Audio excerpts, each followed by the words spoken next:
Ladies and gentlemen, we stand at a moment in history where the shadows of uncertainty are growing darker by the day. Across Europe, across Asia, and even across the Atlantic, one question keeps echoing. What is Vladimir Putin's next move? The Russian president, already at the center of global controversy and conflict, is playing a game far larger than most people are willing to admit. And here's the shocking reality. The world is not ready for what may come next. The first key point is that Putin's ambitions have never been confined to one battlefield. Ukraine was not the beginning, and it certainly will not be the end. What we are witnessing is a systematic strategy to reclaim not just territory, but influence, dominance, and psychological power over nations that thought the Cold War was over. Putin thrives on unpredictability, but his long-term goals are chillingly consistent. He believes that Russia was robbed of its rightful status when the Soviet Union collapsed, and every action he takes is designed to rebuild that empire, not in name, but in power. The invasion of Ukraine was not only about territory, it was about testing the West's resolve, probing NATO weaknesses, and signaling to smaller nations that Moscow's reach extends far beyond its borders. If the world thinks Putin will stop once he secures a piece of Ukraine, it is gravely mistaken. He has his eyes set on regions that still carry the legacy of Russian influence: Eastern Europe, Central Asia, even the Arctic. Each move is calculated to stretch NATO thin, divide Western allies, and create crises that no single nation can fully control. But perhaps the most dangerous part is not even the land grabs, it's the hybrid warfare. Cyberattacks, disinformation campaigns, energy blackmail, and covert operations are all tools in Putin's arsenal. He doesn't just want to win wars, he wants to destabilize societies from within. Look at the way European nations have been pressured through energy supplies. Look at the way political divisions in the West are amplified through online propaganda. These are not accidents. They are deliberate tactics designed to weaken his adversaries before the first tank even crosses a border. And yet, many leaders still underestimate this strategy. They continue to treat Russia like a conventional adversary, when in reality, Putin is waging a multi-dimensional war that few countries are prepared to fight. The truth is unsettling. Putin doesn't need to invade every country physically. He only needs to sow enough chaos that governments collapse from within. And if this continues, the world will soon wake up to a reality where Russia's influence extends far beyond its geography. The second key point is that the world, despite repeated warnings, is still dangerously unprepared to confront this threat. Western nations talk tough, but their unity is fragile. Sanctions may hurt Russia's economy, but they have not broken Putin's will. Military aid to Ukraine has slowed his advance, but it has not stopped his ambition. And let's be honest, how many nations are truly ready to confront a nuclear power with global ambitions? The uncomfortable answer is very few. What we have is a collection of countries reacting piecemeal, always one step behind, always surprised when Putin makes his next move, and that is exactly how he wants it. He thrives on hesitation. He thrives on division. He thrives on a world that is always playing catch-up. Consider NATO itself. While it is the strongest military alliance in history, its effectiveness depends on unity. But cracks are already showing. Some members hesitate to commit troops. Others fear the economic consequences of prolonged conflict. And still others are simply unwilling to admit that the age of peace in Europe may be ending. Meanwhile, Putin counts on this indecision as his greatest weapon. He doesn't need to outgun NATO. He only needs to outlast its patience. Beyond Europe, the global implications are even more severe. If Putin succeeds in Ukraine, what message does that send to other authoritarian powers watching closely? It signals that aggression works, that international law is meaningless, and that the world's so-called defenders are too slow, too divided, and too comfortable to respond effectively. This is why experts warn that the crisis is not just about Ukraine, it's about the future of global order itself. If Putin can redraw borders with tanks and missiles, others will follow. And if the world is not ready now, it may soon face simultaneous crises in Europe, Asia, and the Middle East. The hard truth is this: Putin's next target may not be obvious, but the consequences of inaction are crystal clear. The world is standing on the edge of a storm that few are prepared for. Energy shortages, food insecurity, cyber attacks, refugee crises. These are no longer distant threats. They are realities already unfolding.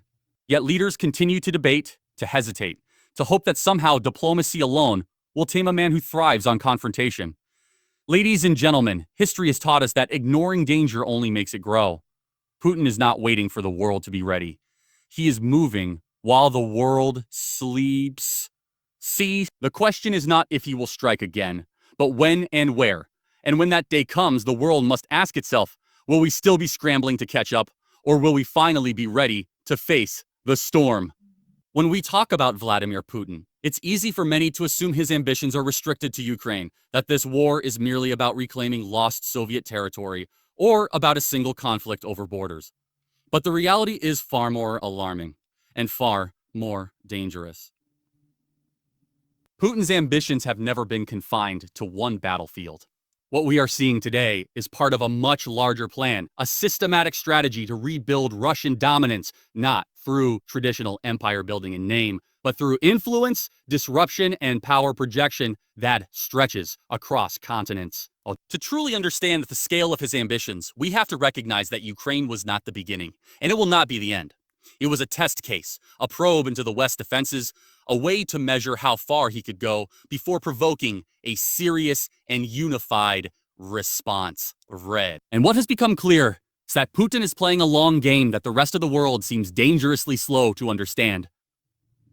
Putin has said on multiple occasions that he views the collapse of the Soviet Union as the greatest geopolitical tragedy of the 20th century. That is not just rhetoric, it is a mission statement. Every move he makes, every policy he enacts, every war he initiates is designed to reverse that collapse, to piece together the fragments of influence that Moscow once held.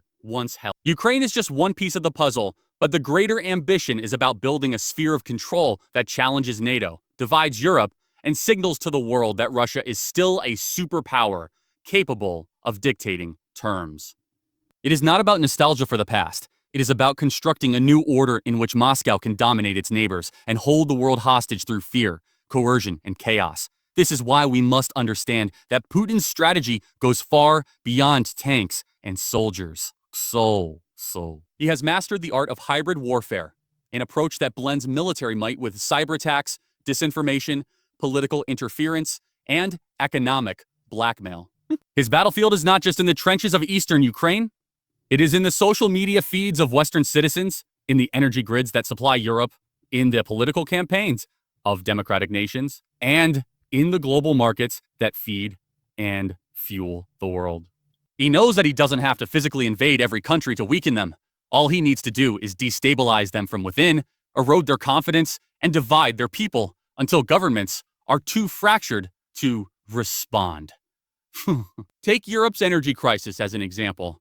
Russia has wielded its energy resources like a weapon, cutting off supplies, raising prices, and creating panic across entire economies. This was not an accident of war. It was a calculated move to remind Europe of its dependence, to weaken their unity, and to pressure their leaders into making concessions. The same strategy applies to cyber warfare, where Russian-backed hackers have targeted infrastructure, hospitals, government systems, and even election processes. These attacks are not random. They are designed to create fear, sow distrust, and paralyze governments from within. And then there is the disinformation campaign. Putin's Russia has invested heavily in manipulating narratives around the world. From fake news and propaganda outlets to social media bot farms, Russia has turned the internet into a battlefield of perception. By amplifying divisions in Western societies on issues like immigration, race, or political ideology, Russia weakens democracies without firing a single shot. The strategy is clear. Destabilize your enemies internally so that when you move militarily, they are too distracted, too divided, or too exhausted to fight back effectively. But Putin's ambitions don't stop with Ukraine, or even Eastern Europe. His influence is being extended into Central Asia, the Middle East, Africa, and even the Arctic. In Africa, Russia has been expanding its military and economic presence through private military contractors like the Wagner Group, securing resource-rich territories while destabilizing fragile governments.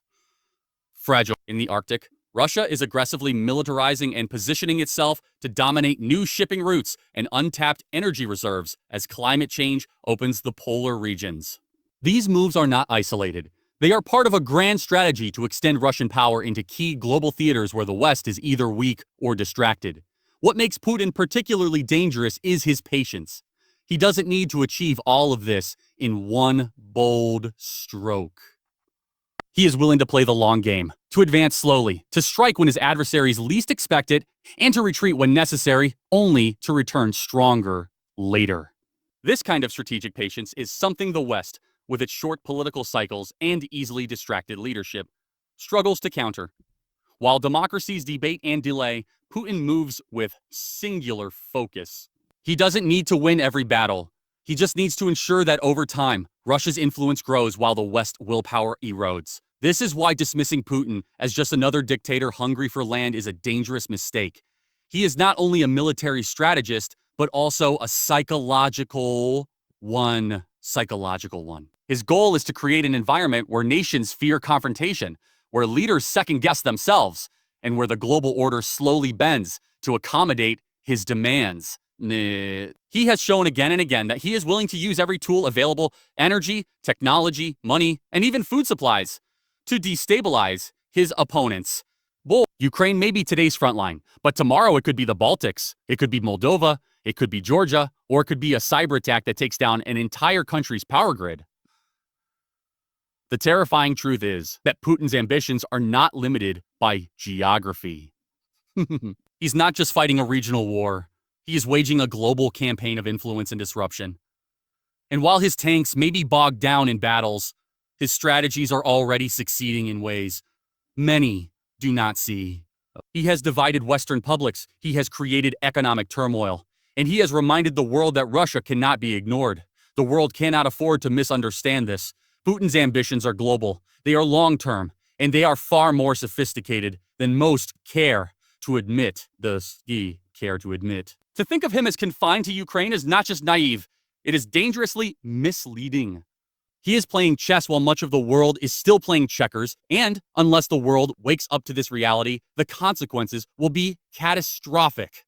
When we shift the focus from Putin's ambitions to the world's readiness, a chilling reality becomes impossible to ignore. The global community is dangerously unprepared for what lies ahead. Despite the repeated warnings, despite the lessons of history, and despite the clear evidence of Putin's long-term strategy, the world continues to act with hesitation, fragmentation, and denial. This lack of preparation is not just a weakness, it is the very opportunity Putin is counting on. He doesn't need to overpower the West militarily. He only needs to exploit its divisions, its short-term thinking, and its unwillingness to face hard truths. And right now, the evidence suggests that he is succeeding. Let us begin with the Western response.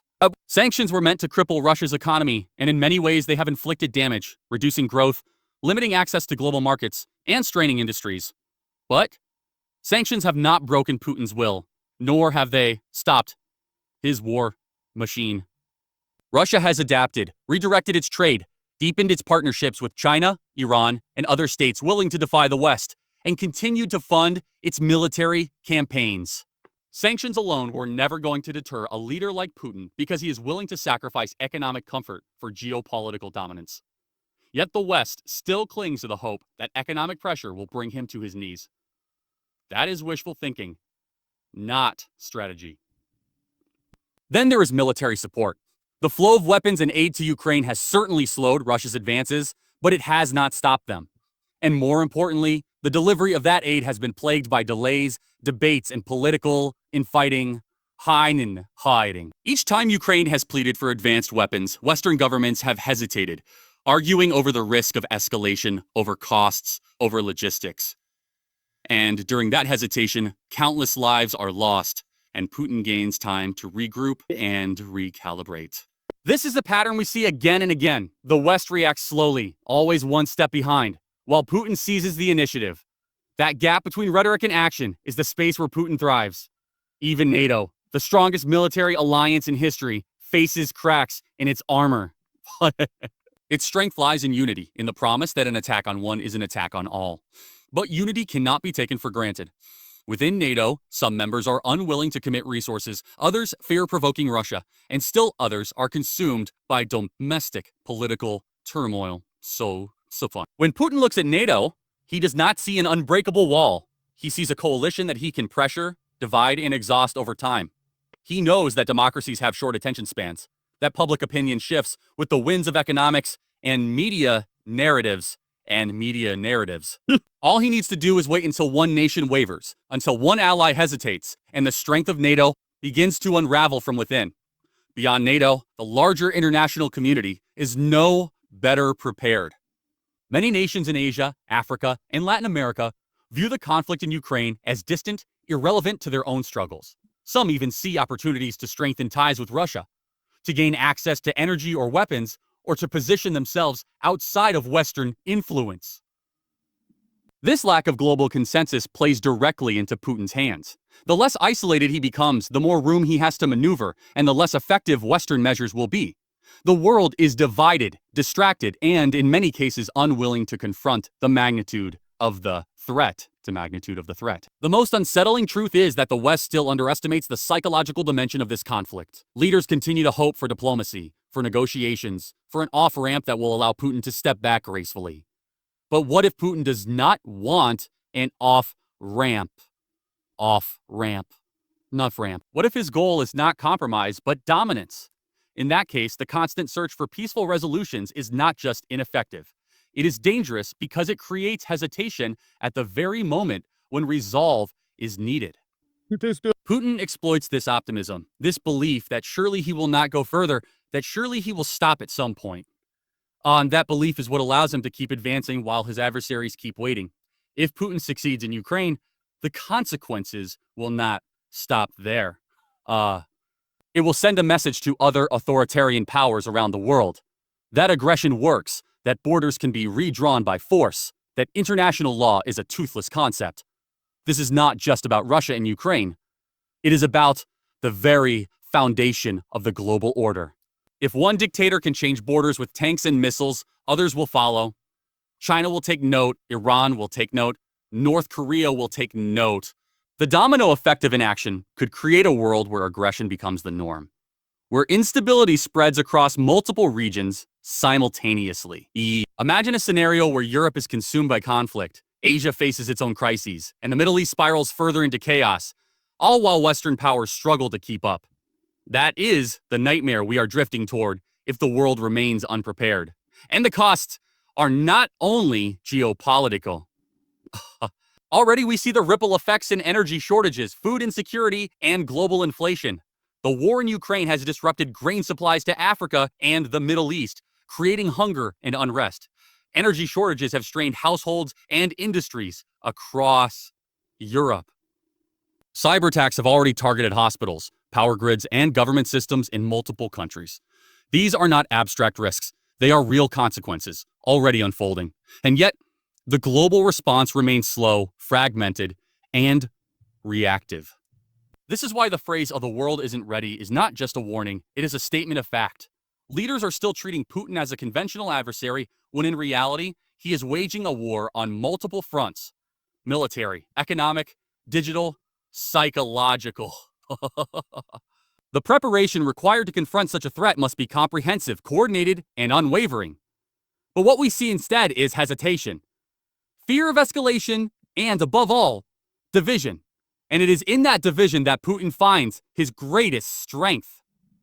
Ladies and gentlemen, the question is no longer whether Putin will make his next move. The question is whether the world will finally wake up before it is too late. Because if the current trajectory continues, the answer is clear. Putin will strike again, and the world will once again find itself scrambling, surprised and unprepared. The time to prepare is not tomorrow. It is now. But unless global leaders summon the courage to act decisively, history will remember this moment not as the time the world rose to the challenge, but as the time it failed to be ready.